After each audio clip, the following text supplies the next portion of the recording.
السلام عليكم ورحمة الله وبركاته. ازيكم يا حبايبي؟ عاملين ايه؟ يا رب تكونوا في خير وفي احسن احوال. اللهم صل على سيدنا محمد وعلى اله وصحبه وسلم. اللهم اغفر للمؤمنين والمؤمنات والمسلمين والمسلمات احياء منكم من الاموات انك انت السميع المجيب الدعاء.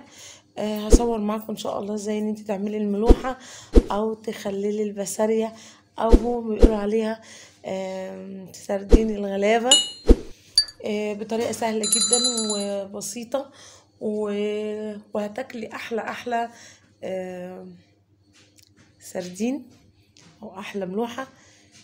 يلا بينا تابعيني. بس قبل ما نبتدي، اللي اول مرة يشوف القناة ما ينسوش ان هو يشترك ويعمل لي لايك ويفعل الجرس بحيث انك توصل كل اشعارات القناة. يلا بينا. طبعا انا هنا عندي السردين اللي هو الصغنون ده بالشكل دوت، تكون سليمة ما يبقاش فيها اللي هو مهري. انا غسلته يعني غسلة كويسة كده بمية جارية من غير ما تقعدي تقلبي فيه ولا الكلام ده كله علشان ما تهرهوش، وهسيبيه ساعتين 3 4 في اي حاجة فيها زي كده شبكة كده او مصفى بحيث ان هو يصفي خالص. تمام. بعد كده هعمل ايه؟ هبتدي ان انا بمناديل كده يعني على قد ما اقدر ما يبقاش فيه ميه، وهعمل كده خفيف كده. بصوا تحس ان هو ايه يعني مش اللي هو اللي فيه جامد. هتبتدي طبعا هنا كان الطبق بتاعي، هتبتدي حتى الطبق اللي انتي هتعملي فيه لازم ان يكون ناشف. بس تقلبيه كده تمام، وهتبتدي يعني تفرديه. ده كيلو على فكرة. وهتبتدي برضو وتنشفي كده اللي هو كان تحت ده كده على قد ما تقدري من غير ما تفعصي. اهي عايزين على قد ما نقدر ان احنا ما يبقاش فيه ميه، لان كترة الميه فيه ده هتخليه يعفن بالمنظر ده كده.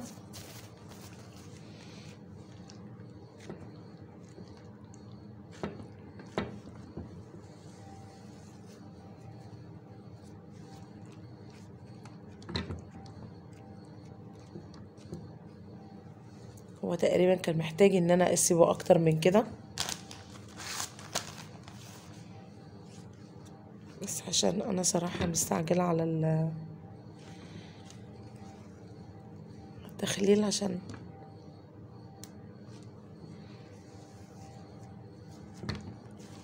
اهو. يعني عارفين انتوا كل ما تلاقيه كده مفيهوش مية او مفيهوش مية يعني هو كده خلاص. ممكن نديله تقليبة تانية برضو عشان نتأكد ان هو يعني مفيهوش حاجة.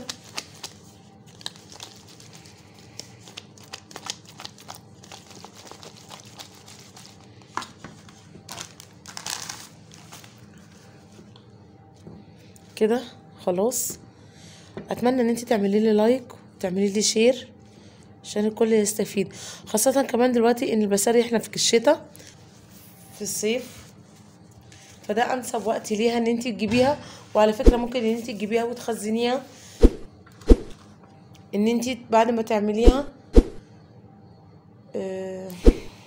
تصفي الزيت اللي فيها زي ما هوريكي في نهاية الفيديو، وازاي ان انت تحفظيه في الفريزر ويفضل معاكي فترة طويلة.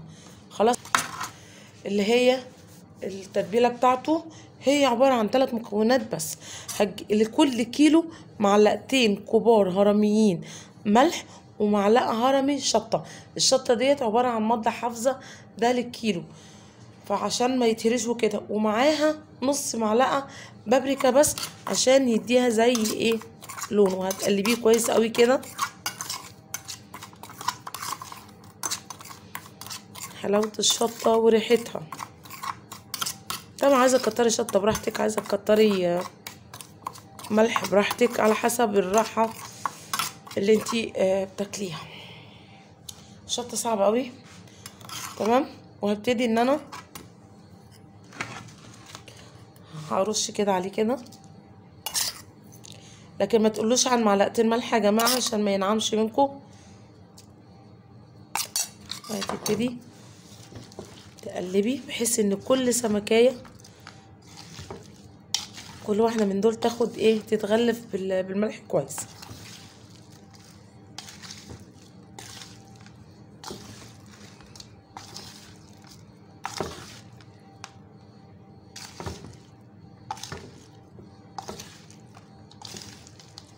نرش الباقيين.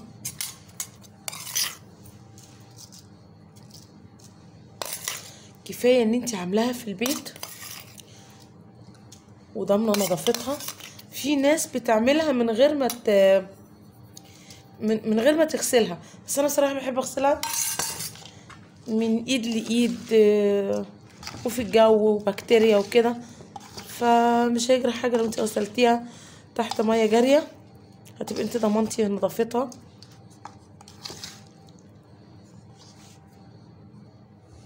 كده انا قلبته وضمنت ان هو كله اخد من التتبيله اللي انا عاملاها. انا هنا عندي بطرمان غسلاه كويس ومعقماه، ويفضل طبعا ان انت تخزني في الازاز، بس انا ما عنديش ازاز، ده بلاستيك، فغسلاه وشطفاه. انا برضو علشان ابقى ضامنه انه يعني ايه، انه يبقى نضيف او انه يبقى برضو بجودة كويسة. انا هحط هنا جواه شنطة بلاستيك. طبعا انا بعتذر عن الاقلاق ديت لاني صراحة واخدة برد فمخلي نفسي تعبان، فمعلش معذرة.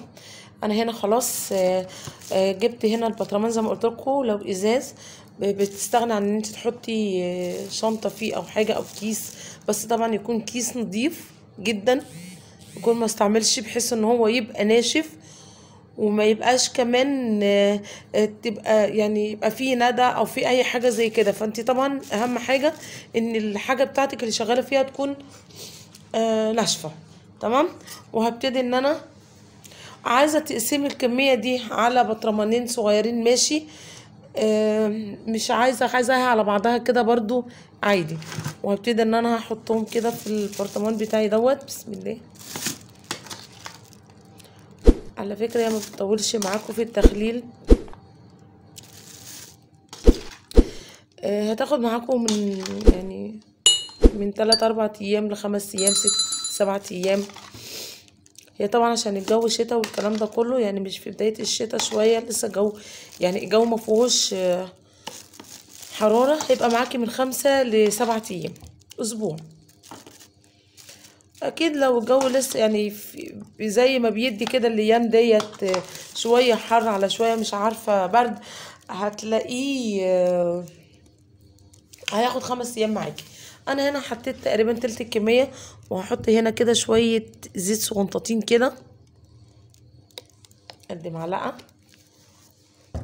وهحط هنا تلت التاني.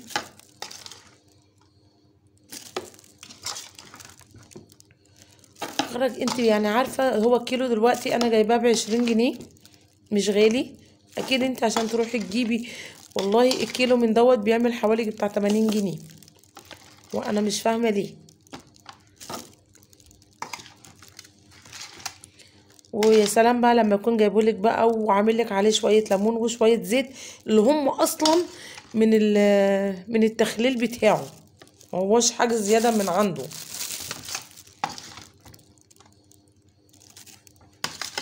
يقول لك مش عارفه ب100 جنيه. طب احنا عملناه ايه؟ هو خد معانا ايه؟ هنقول بجنيه شطه، ولو ان ده مش هيكمل يعني،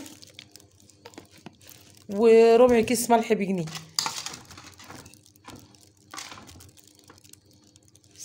حط الباقي بقى.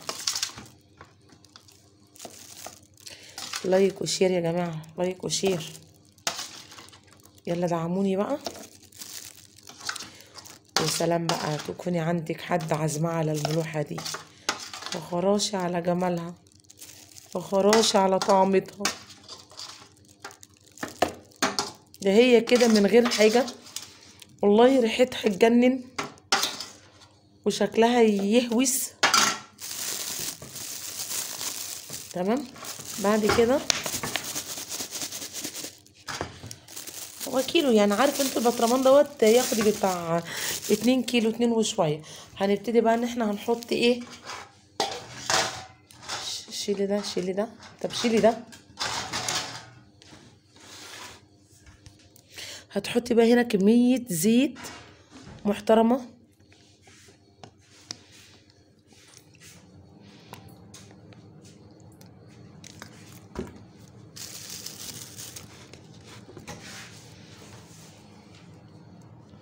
انا نقلته بصراحه في بطرمانين احسن، لان لقيت التاني كبير قوي كده. وهنا برضو زي ما قلنا هتحطي زيت اهوت. تمام. وهتغطيه.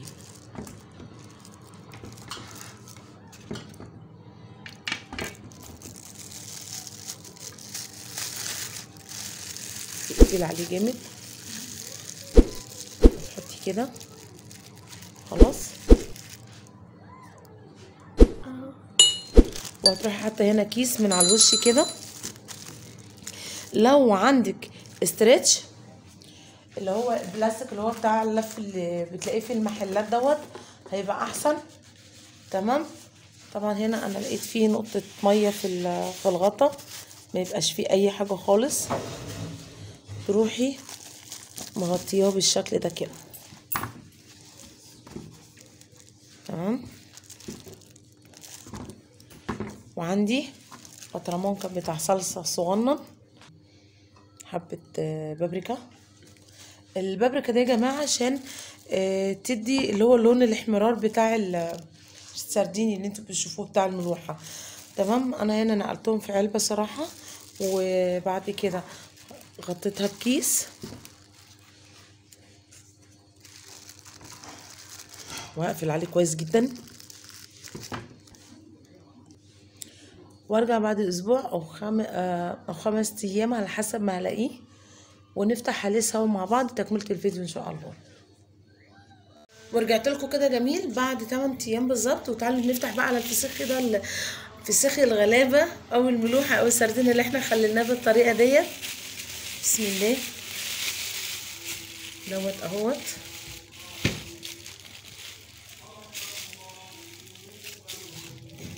بس شكله دوت. والعلبه اللي هي احنا عملناها مع بعض.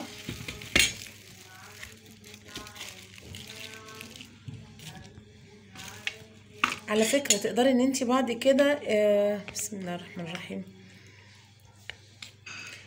تصفي الزيت دوت وتحطيه في الفريزر عندك، وتطلعيه وقت ما تكوني عايزة تاكليه. بصي شكلها دايبة دوب. بصي طعمها حلو جدا، طعمها حلو بجد خرافة. اتمنى ان انتوا تعملوها وتجربوها بنفس الطريقة. بصوا نصفي الزيت.